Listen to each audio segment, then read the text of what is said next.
Assalamualaikum warahmatullahi wabarakatuh. Alhamdulillah wa syukurillah. Pagi ini saya berada di pondok kami di Hidayatul Tulab. Hidayatul Tulab itu ada di Desa Pojok, Kecamatan Mojokedang, Kabupaten Karanganyar.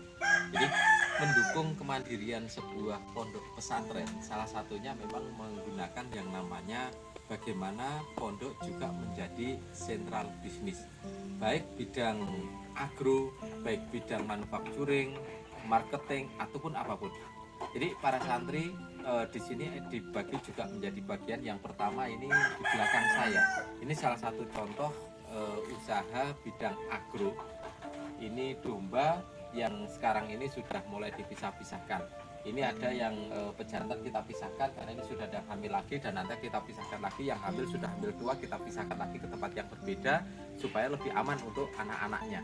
Dan yang lebih luar biasa lagi ketika anak domba seperti ini yang ada di belakang saya ini ada ini sudah ada anaknya 2. Ini ketika nanti dipisahkan itu anaknya ketika umur sekitar 3 bulan sampai 4 bulan sudah bisa dipisahkan, dan nanti jarak kira-kira 2 minggu itu mereka domba sudah akan bisa kawin lagi dan bisa segera hamil lagi. Artinya memang cepat untuk perkembangan.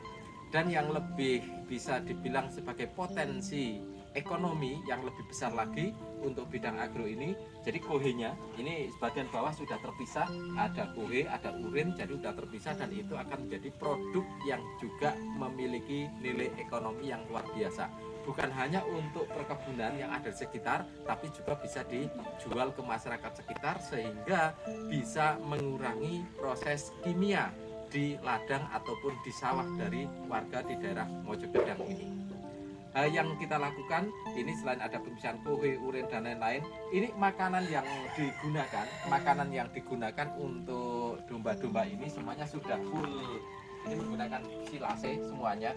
Jadi kita udah punya stok bisa untuk 1 tahun ke depan. Stok pakan ini sudah mencukupi sekali. Jadi walaupun kita bertambah kambing, tambah banyak dan lain-lain, insya Allah stok pakan sudah berlimpah sampai dengan di berikutnya.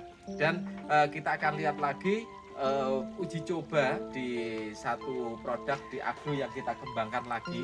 Ini ada yang namanya ulat Jerman. Kita menuju ke tempat ulat Jerman. Oke, yuk kita ke tempat ulat Jerman. Baik, para insan penggiat pesantren di Indonesia.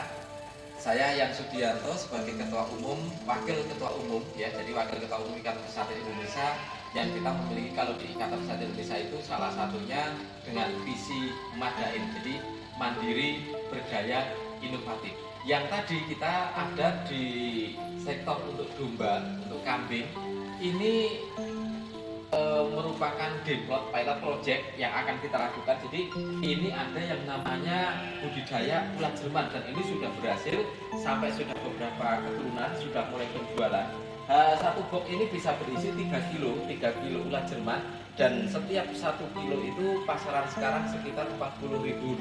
Itu pasar untuk kita suplai ke pedagang. Jadi kalau kita ecer bisa sampai Rp60.000, Rp70.000, tapi kalau kita sampai ke pedagang, ke tengkulak itu kira-kira Rp40.000.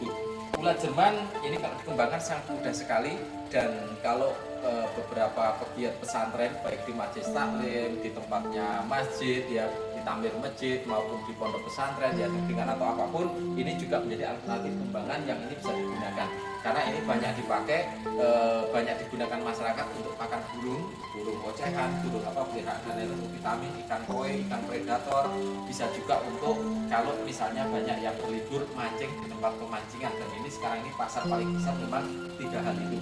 Dan yang lebih besar lagi kalau di luar negeri, beberapa negara ini sudah menggunakan untuk pakan bergizi, tapi kalau di Indonesia mungkin belum lazim ya, jadi kita tidak menggunakannya. Kita lebih banyak ini untuk kebutuhan dari pakan hewan.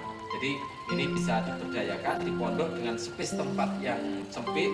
Beberapa pondok sudah mengembangkan, jadi kalau tempatnya tidak terlalu luas yang diperlukan, tapi hasilnya sudah sangat oke, sangat bagus. Dan kita setelah ini kita akan berangkat lagi ya, kita pindah ke salah satu di manufacturing, pengelasan yang itu bisa digunakan juga untuk mulai project. Ini kita masih berada di pesantren dengan kemandirian ekonomi. Yuk kita ke tempat pengelasan. Oke, tadi kita sudah ada di kandang domba, pindah ke tempatnya budidaya ulat jerman ya sebelah sana, dan di sini kita ini beberapa mesin las yang bisa digunakan untuk produksi, bikin tralis, bikin pagar, bikin meja, bikin kursi, dan berbagai aksesoris yang kaitannya dengan pengelasan. Jadi ini bisa digunakan. Sarananya lengkap, ada kita punya set mesin lasnya. Ini ada 1, 2, 3, 4, 5, 6, ada 8 set mesin las yang digunakan. Nanti pada hasil akan digunakan pindah ke tempat, jadi nanti ke workshop ada pindah tergantung settingnya. Kalau misalnya bikin kursi dan bisa indoor, kita bikin indoor. Tapi kalau bikin yang besar-besar banyak outdoor di halaman khusus yang nanti bisa digunakan. Jadi potensi ekonomi di pondok pesantren sebenarnya tidak terbatas dengan bidang agro, tidak manufaktur, bahkan banyak hal. Dan yang salah satunya yang juga diterapkan itu ada tim teman-teman yang sudah mulai belajar digital marketing. Jadi dengan adanya wifi, dengan adanya gadget, dengan adanya laptop, komputer, dan lain-lain, teknologi akan menjadi semakin baik, dan potensi ekonomi dari digital marketing yang ada di pondok pesantren bisa keluar lebih besar lagi. Di pondok ini kita sudah sebarkan, bagikan ya, kalau untuk air, karena dulu di daerah sini termasuk daerah yang airnya agak sulit. Setelah kita bikin pompa satelit ya, sehingga airnya itu bisa berlimpah. Ini sekarang kita bisa memberikan manfaat sekitar 90 kakak, 90 warga di sekitar ini airnya menggunakan air dari pondok pesantren, dari model satelit kita sebarkan dengan beberapa stasiun, sehingga 90 kakak warga di sekitar ini sudah bisa tercukupi untuk air minum dan air kebutuhan di rumah tangganya. Dan ini salah kemanfaatan. Jadi pesantren itu diharapkan menjadi sentral ekonomi, menjadi sentral of life dari masyarakat, pusat kegiatan, dan juga menjadi salah satu ikonik bahwa warga masyarakat memiliki kemajuan ketika berdekatan dengan sebuah pondok pesantren. Pesan saya, Yang Subianto, Wakil Ketua Umum Ikatan Pesantren Indonesia, kuatkan pondok pesantren sehingga benar-benar bisa mandiri, berdaya, dan inovatif.